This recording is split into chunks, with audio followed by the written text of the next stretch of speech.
She was doing what she was brilliant at, which was looking after and saving the lives of vulnerable refugees. And here we are today, commemorating her life that's been lost.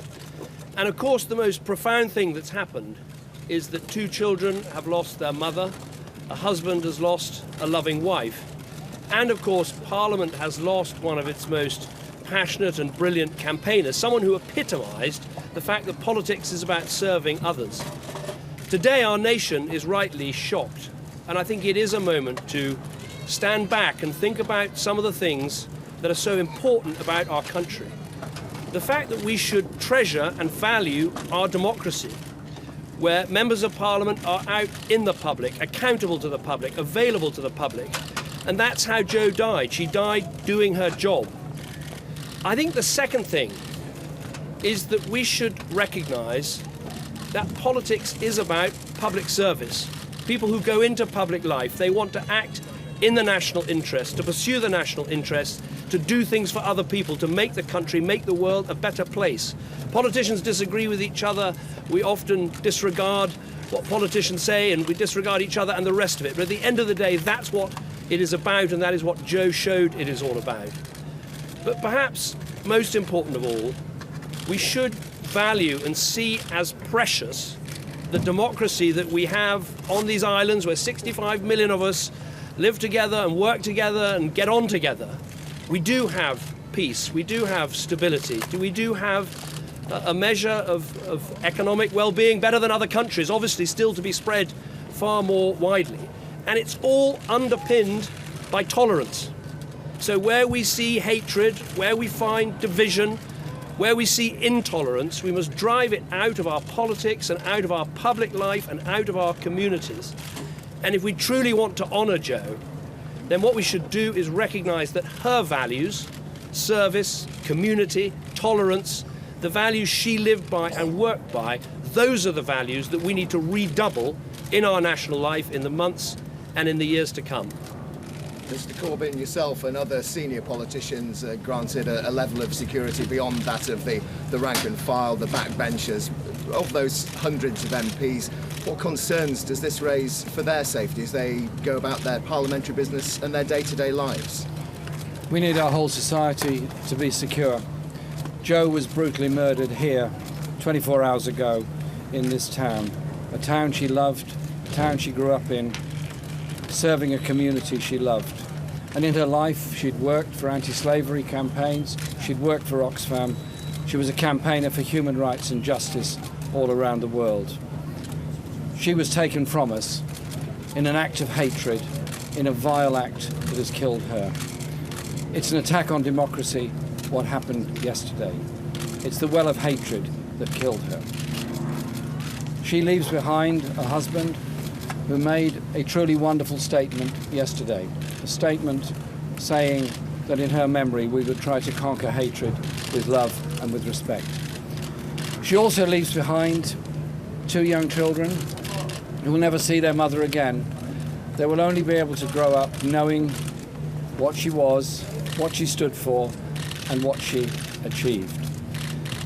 I've asked the Prime Minister and the Speaker for the recall of Parliament on Monday, and they've accepted that request, and Parliament will be recalled on Monday so that we can pay due tribute to her on behalf of everybody in this country who values democracy, values the right of free speech, and values the right of political expression free from the kind of brutality that Jo suffered. That's why we all need to come together to understand that everyone must have protection and security in order to function in a democratic society. Jo was an exceptional, wonderful, very talented woman, taken from us in her early 40s when she had so much to give and so much of her life ahead of her. It's a tragedy beyond tragedy what has happened yesterday. In her memory, we will not allow those people that spread hatred and poison to divide our society. We will strengthen our democracy, strengthen our free speech. She was a truly wonderful woman. I'm deeply sorry, deeply sad of what has happened to her. And my condolences to all the people of Batley and Spen, who she represented so well, and of course to her wonderful family, her husband, her children, and all of her wider family. And Mr. Burko, do the events of yesterday cause you and parliamentarians to look at politics differently? Do the squabbles and the political rivalries of the past now seem that more trivial? Today, I think everybody is united in grief, in horror, and in an overpowering respect for somebody who we came to know, whose talents we admired, whose passion we observed on a daily basis. There are legitimate differences, as the Prime Minister and the Leader of the Opposition have said, and those differences on matters of policy will always be there, and that's part of the democratic dialogue. But we are able to come together and to say two things. First of all, as everybody here knows, Jo Cox was a quite outstanding Member of Parliament who in 13 months representing her constituency made an extraordinary impression on her colleagues, on the media, and I'm quite certain on her constituents. As has already been said, she had a huge amount more to give, and she was inspired by a moral passion and a fixity of purpose and a deep-rooted conviction which she shared with Brendan, and of which Brendan and her children and her colleagues in her constituency can be incredibly proud. And secondly, it was a despicable and appalling act which has shocked not merely people in Batley and Spen, but right across the country, and I suspect many millions of people around the world. Evil cannot be allowed and will not be allowed to triumph over good. And we just have to underline our determination as politicians across the spectrum that free speech and the right of people to go about their business and the pursuit of principle will continue, and it will not be dulled or dimmed or cowed in any way by people who think that violence and the spirit of hatred can be allowed to triumph.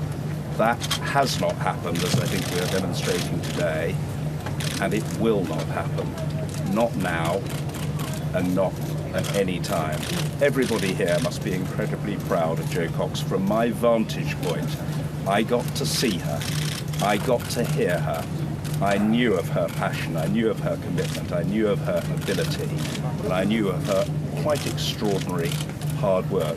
Everyone here today knows that, and we've come together in grief, in admiration, and in respect.